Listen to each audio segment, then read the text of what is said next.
Long before African Americans poured into Chicago, before jazz filled the city's dance halls, before the bustling black neighborhoods on the South Side became known as the Black Metropolis, Michelle Obama's ancestors staked their claim to Illinois.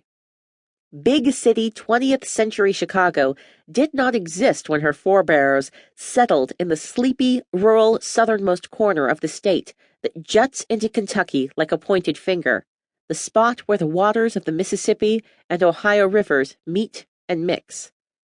There in the late 1800s, more than a century before Mrs. Obama was born, a young girl with luminous brown eyes and bronze-colored skin labored on a farm, even as she dreamed of a bigger, better life somewhere else. Her name was Phoebe Moten, and she was born on December 17, 1879, just 16 years after the Civil War.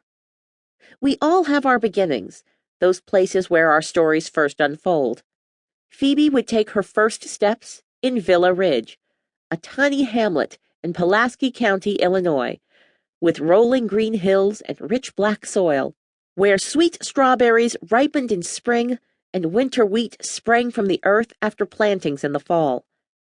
It was a speck of a town, population 1,366 to be precise, the kind of place that people often passed through on their way to somewhere else, with a post office, a sawmill, a Masonic lodge, and a railway station that rarely appeared on state maps. But there was no missing that train when it flew through the center of town. The Illinois Central Railroad was a force of nature, a burst of steel and steam that sent fallen leaves swirling and left grasses trembling in its wake.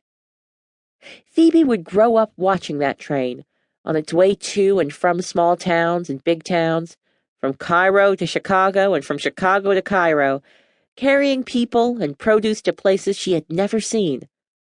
She was the daughter of poor sharecroppers, former slaves who were still firmly tethered to the earth.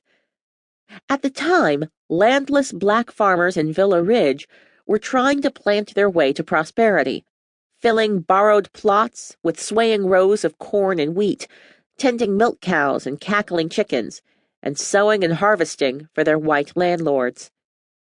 Phoebe would work the fields, too, alongside her sisters, but she was young and restless and weary of the relentless, unchanging rhythms of farming life.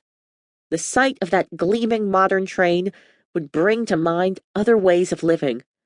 By the mid-1890s, its rumble had become the village's background music, as familiar as the songbirds trilling in the hickory trees and the Cache rivers gurgling while fireflies hovered and flickered like wandering stars. Phoebe, who was still just a teenager, might have ignored the train's enticing call had she not been struck by a series of calamities that upended her existence and changed her life. Her children and grandchildren marvel now at how the course of the nation's history might have buckled and swerved if Phoebe had stayed put, if she had become a farmer's wife and kept her feet firmly planted in that fertile soil.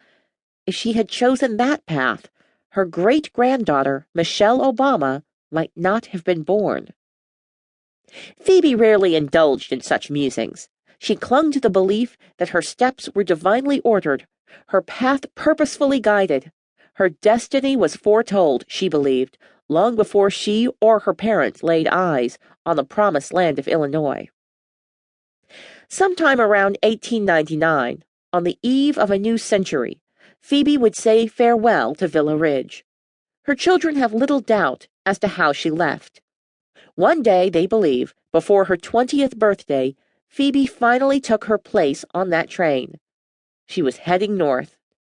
"I don't ever want to go back to the farm," she would say years later. She had no money to speak of, no property of her own, and no husband.